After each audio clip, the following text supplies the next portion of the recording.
The door to the tower room had a small slat at the top that periodically slid back to reveal a baleful griffin eye. It was too small to use more than one eye at a time, which led to the guard turning his way and trying to see inside without opening the door. Evidently, there had been a shift change, and this guard was not as lazy as the last one, because he gave up and opened the door for a better look. His big frame took out almost all the light behind him, casting himself and the interior in silhouette. Overgrown pigeon! He frowned and peered around. Who said that? The 5 Pegasi chained to the curved walls stared back at him. All wore blue uniform and goggles of wonderbolts. Their names and individual cutie marks had been shown onto the flanks, the only distinction between them. In the poor illumination, it was difficult for even griffin eyes to see the marks, since their vision was geared towards long-distance hunting like eagles, rather than low hunting like owls. The guard ground his beak in irritation.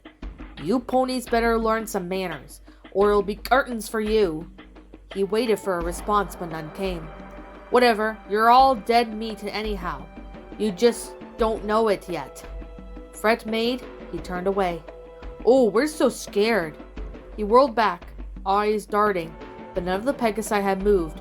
He swished his tail and let out a small growl, but they could have been a part of the stonework.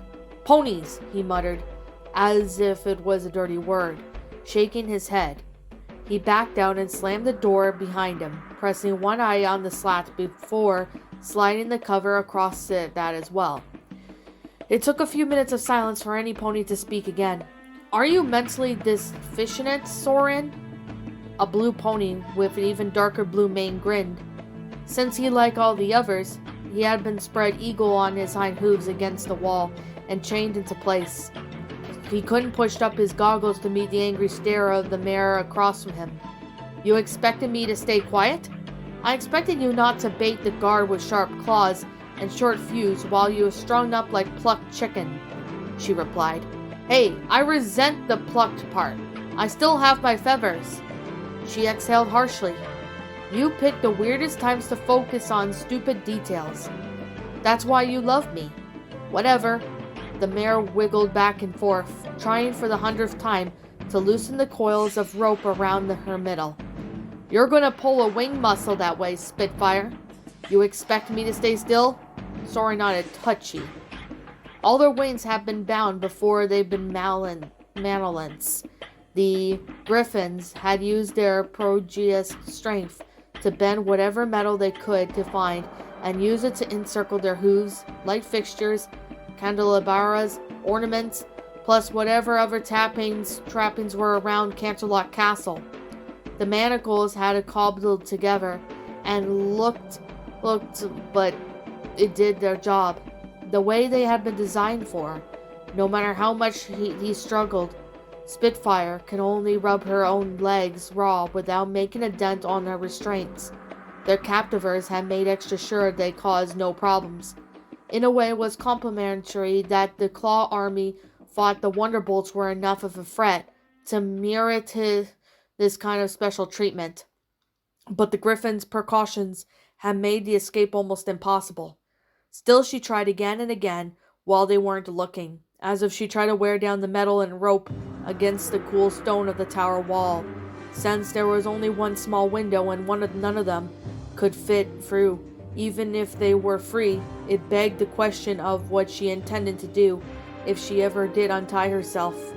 Eventually, she loosed a gusty sigh and hung over her head. "Well, this sucks." Understatement. "Yes, thank you, Soren. Once again, your contribution has lowered the collective IQ of the room." She twisted to look at the mare next to her, also in the Wonderbolt uniform, with goggles pulled over her eyes. "How are you holding up, newbie?" "I'm okay, Miss Spitfire. Thanks for asking, and thanks again for what you did. I really appreciate the risk you took." Fluttershy spoke so fast, her words blurred together. Spitfire blinked as she slowed them down in her own head. "Miss?" Soren translated first and grinned. If you didn't know any better and couldn't see the tightness around his mouth, you would make his tone genuine of cheerfulness. If there was one thing that the Wonderbolts did, as well as put on a show, you're sure going up in the world, Spitfire. Put a sock in it, Soren. Spitfire nonetheless shot Fluttershy an encouraging smile. Don't worry about it. Like we're going to leave you high and dry out there for those griffins? It's not like Cyclone needed this uniform anymore, muttered one of the other Pegasi. For a moment, Spitfire's expression twisted up in pain, with her eyes on how it showed much easier to read her emotions, and Fluttershy's own heart twisted in response. She had been injured and cornered when Spitfire and Soren rescued her. Reasoning with what they had needed to conceal her identity from the Claw Army when it became clear that the battle was going south, they presented her a uniform and protected her while she put on.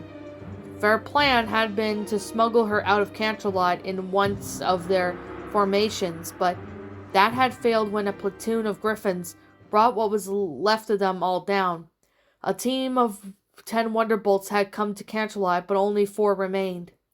For a while they had all thought that they were going to become casualties soon, but against all odds, these griffins had instead spared their lives and brought them here instead. What they had planned for the remaining Wonderbolts remained to be unseen. Twilight had called upon the team to come and help the besieged capital as warriors, but they were a pretty powerful emblem to Equestria, and parading around them in chains would certainly send a clear message to the rest of the land. Fluttershy tried not to think about the whirlwind Cutie Mark, masking her own butterflies. She was acutely aware that she was wearing something another pony had died in. It wasn't as if Spitfire and Sora would have just happened to be carrying a spare uniform into the battlefield. After all, but they had been sparing the details. Point Blank refused to answer when she asked. Their teammates on the other hoof were not as considerate. Poor Cyclone didn't stand a chance, said the pony who had spoken, a lilac mare with a green mane that hung in the tendrils like a mass of leafy vines. Her cutie mark was Green Parrot, but Fluttershy did not know her name. Rainbow Dash would have. She knew that the entire roster of the Wonderbolt members, including those 2 benched through ill health, retirees, tech help, and every single standby. Neither did Quicksilver. 2 of those creatures had just knocked him out of our air right in front of me. They were ripping him to pieces all the way to the floor. Just ripping him to pieces. Her voice choked up and she couldn't speak anymore. We all saw that stuff out there, said a stallion, whose frothy white mane and blue coat resembled clouds on a sunny summer day. Try not to think about it. How do you know not to think about something like that? Quicksilver was my wing pony. I should have saved him. And Cyclone was my lead pony, the stallion replied tightly. But I'm not beating myself up over some pony else wearing his uniform because I wasn't fast enough to save him. He hadn't looked once at Fluttershy since they were brought in here. His goggles were perched on his head, making his avoidance of her easy to see. Now that his behavior made a lot of sense. At least Cyclone went quickly. They broke his neck before he had time to feel anything. I just can't get over Quicksilver screaming out of my head. Try? What about Snow, Flicker, Galleon's Heart, and Tempo? You saw what happened to them. You can't just forget something like that. It's too heartless. Try, the pony replied inflexibly. The leafy mare glared daggers at him. Screw you, Cirrus! Fluttershy wished that she could flop her long hair in front of her face to shield her from the corrosive anger and grief, but Spitfire had used a piece of broken stained glass to saw her mane through a buzz cut and dock her tail in effort to make her look less of herself. Her neck had felt cold and strange, as if she really stepped outside of herself and into some pony else's body as well as their uniform. I'm sorry, she whispered. Don't be sorry, Spitfire said sharply. When Fluttershy cringed as she softened her tone. I knew Cyclone was from his first day at the academy, and I could tell you for a fact that he would be honored to have his uniform helped to save your life. Fluttershy swallowed. Her throat was dry and she really needed a drink of water. You want to say something? I just... Spit it out already, said the mare with the leafy mane. Verdant! Spitfire glared at her so hard that she immediately fell silent. Fluttershy took another straightening, sniffing breath.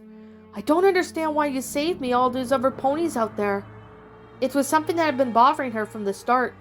She had been far from the only pony in trouble, but Spitfire and Soren had made a beeline for her moment that they spot her.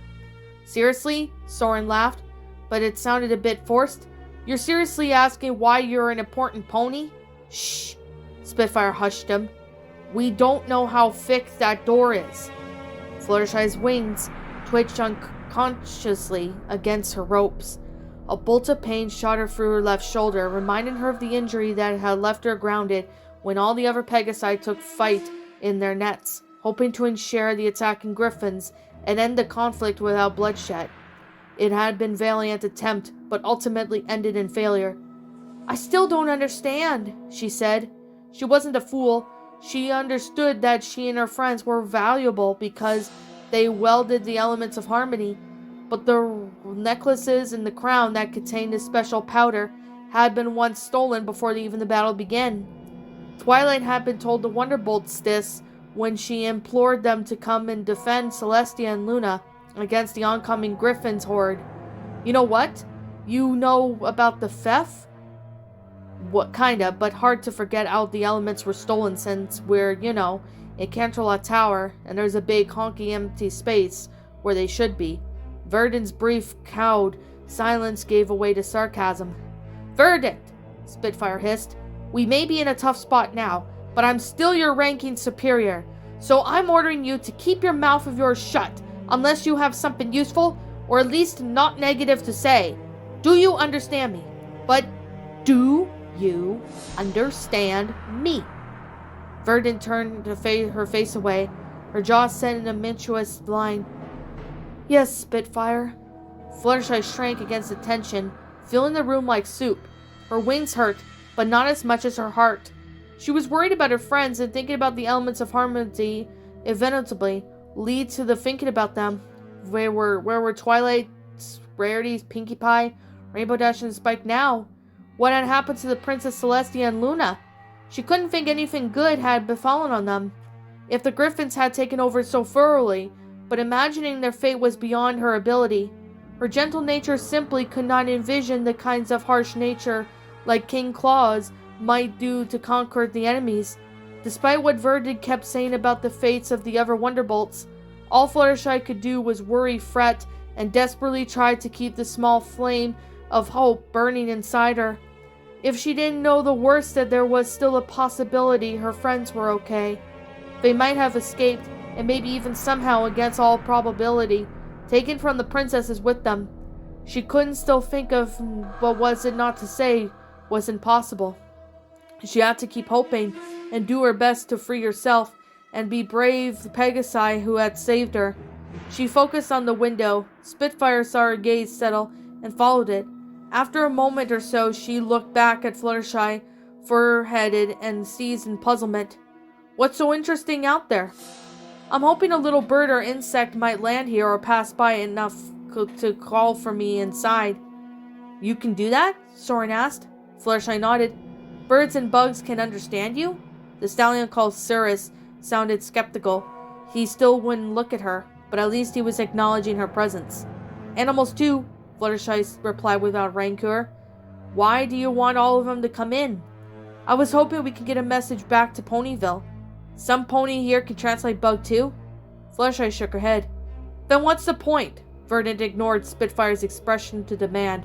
Evidently, the chains gave enough promise of no punishment to lead her extra courage when it came to defying the Wonderbolt leader. My rabbit angel is good at making ponies understand what she wants, Fluttershy tried to explain. Verdant rolled her violet eyes. Oh great, so we're relying on maybe a bird or a bug passing. Who maybe will fit your thick town? Maybe talk to a rabbit? Who will maybe get a random pony to maybe understand what's happening here? Brilliant plan. Absolutely top-notch. Have you got a better one? Demanded Spitfire. Well, no, Verdant was forced to admit. Then quit picking on the pony who's actually trying to do something constructive.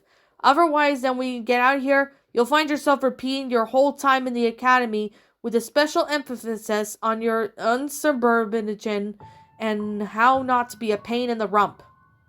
When we get out of here, Sirius echoed. That's mighty presumptuous talk. Shouldn't you say if? Why would I say if we're Wonderbolts? Spitfire met Soren's gaze across the chamber and nodded, showing why they worked so hard as a lead and wing pony. They knew each other so well, Soren needed no further prompting to follow her and lead exactly. Wonderbolts don't quit, they don't back down, he proclaimed. Am I right? Yeah, Spitfire tried to punch the air, rattling her chains.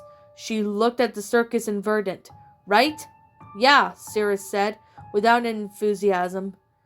Verdant rolled her eyes again. You're all nuts. We already lost. Canterlot lost, and the whole Equestria has already lost. It's hopeless. No, it's not, Fluttershy said. Still quiet, but still not quite tremendous as before. It's not hopeless. Says the pony who thinks a bug can still save us. Verdant shook her head and looked away, her thoughts clearly still on her wing pony and the terrible things she had witnessed. Her lower lip quivered, but she allowed no tears to fall. Fluttershy swallowed and refocused on the window, willing to herself not to cry either. It wasn't hopeless. It wasn't. She couldn't let herself think that way. Please, she thought. Please. What's up, my pretties? It's the Lion Queen here. I want to appreciate you all for tuning into this video. And I do appreciate you guys supporting my video by giving this video likes and stuff. If you really enjoyed this video, be sure to leave a like, comment and subscribe if you're new, ring the bell for notifications to when I upload so that way you guys will get updated for whenever I upload.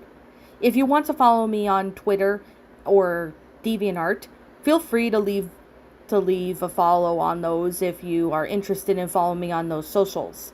If you want to support my backup channel, known as Miss Dark Shigo, feel free to subscribe to it, as a link to that will also be in the About page section.